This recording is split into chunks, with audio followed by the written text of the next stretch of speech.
வணக்கம். நான் உங்கள் ஆத்ம நண்பன். நாளும் கோளும் நன்னிலை பொருந்திய இந்த நன்னாளில் எல்லோருடைய வாழ்க்கையிலும் நிம்மதி, திருப்தி, சந்தோஷத்துடன் கூடிய செல்வ செழிப்பான வாழ்க்கை வாழ பரிபூரணத்துவமான வாழ்த்துக்கள். பஞ்சாங்கம் அப்படிங்கிறது வாரம்னா கிழமை, திதி, நட்சத்திரம், யோகம், கரணம்.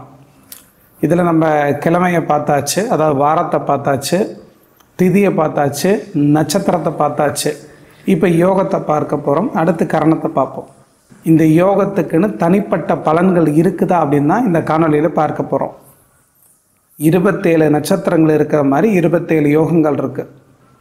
இந்த யோகம்னா என்ன அப்படின்னு பார்த்துட்டிங்கன்னா, ஜாதகத்தில் ஜோதிட சாஸ்திரத்தில் சொல்லப்பட்டிருக்கக்கூடிய 2 கிரகங்களுடைய இணைவுங்கிறது யோகம்தான் சொல்லுவோம்.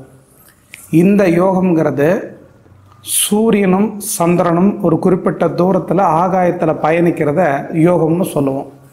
அது 27 யோகங்களாக சொல்லப்பட்டிருக்கு. விஸ்வகம்பம், பிரீத்தி, ஆயுஷ்மான், சௌபாக்கியம், சோபனம், அதிகண்டம், சுகர்மம், திருதி, சூலம், கண்டம், விருத்தி, துருவம், வியாகாதம், ஹர்ஷனம், வஜ்ரம், சித்தி, வியாதிபாதம், வரியான், பரிகம், சிவம், சித்தம், சாத்தியம், சுபம், பிராமம், ஐந்திரம், வைதிருதி அப்படின்னு 27 யோகங்கள் சொல்லப்பட்டிருக்கு. அந்த 27 யோகங்களும் வரிசை கிரகமாக நாங்கள் எழுதி போட்டிருக்கோம். அதை நீங்கள் பார்த்தீங்கன்னா தெரிஞ்சுக்கலாம். முதல் யோகங்கிறது விஸ்வகம்பம் அப்படிங்கிற யோகம். முதல் யோகம் விஸ்வகம்பம், 2வது யோகம் பிரீத்தின்னு பேர், 3வது யோகம் ஆயுஷ்மான், 4வது யோகம் சௌபாக்கியம், 5வது யோகம் சோபனம்னு பேர், 6வது யோகம் அதிரண்டம்னு பேர், 7வது யோகம் சுகாமம், 8வது யோகம் திருதி, 9வது யோகம் சூலம், 10வது யோகம் கண்டம், 11வது யோகம் விருத்தி, 12வது யோகம் துருவம், 13வது யோகம் வியாகாதம், 12வது யோகம் ஹர்ஷனம், 15வது யோகம் வஜ்ரம், 16வது யோகம் சித்தி, 17வது யோகம் வியாதிபாதம், 18வது யோகம் வரியான், 19வது யோகம் பரிகம், 20வது யோகம் சிவம், 21வது யோகம் சித்தம், 22வது யோகம் சாத்தியம். நாங்கள் சாத்தியம்ன்றது தீ போடல. 23வது யோகம் சுபம்னு பேர், 24வது யோகம் சுப்பிரம், 25வது யோகம் பிராமியம், 26வது யோகம் ஐந்திரம்னு பேர், 27வது யோகம் வைத்திருதின்னு பேர். இது தெரிஞ்சு வச்சுக்கோங்க.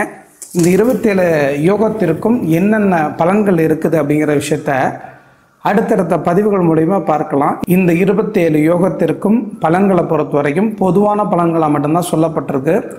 அந்த பலன்கள் நடைமுறையில் எல்லாருக்கும் ஒத்து போகிறது கிடையாது. அதனால் இதில் சொல்லப்பட்டிருக்கக்கூடிய பலன்களை பொறுத்த வரைக்கும் ஒரு ரெடிமேடு சட்டம் மாதிரி ஒரு சிலருக்கு பொருந்தி போகும், ஒரு சிலருக்கு பொருந்தி போகாது. இந்த யோகத்துக்கு உண்டான பலன்களை நாங்கள் எடுத்துக்கிறது இல்லை. இருந்தாலும் கூட 27 யோகத்தோட பெயரை நீங்கள் தெரிஞ்சு வச்சுக்கணுங்கிறதுக்காக மட்டும்தான் இந்த காணொலியை பதிவு செய்திருக்கிறோம். அடுத்தடுத்த பதிவுகள் மூலமா ஜோதிடத்தில் எங்களுக்கு என்ன தெரிஞ்சிருக்கோ அந்த விஷயத்தை சொல்லித்தரோம். ரொம்ப நன்றிங்க. அடுத்த பதிவில் மீண்டும் சந்திக்கலாம். வணக்கம்.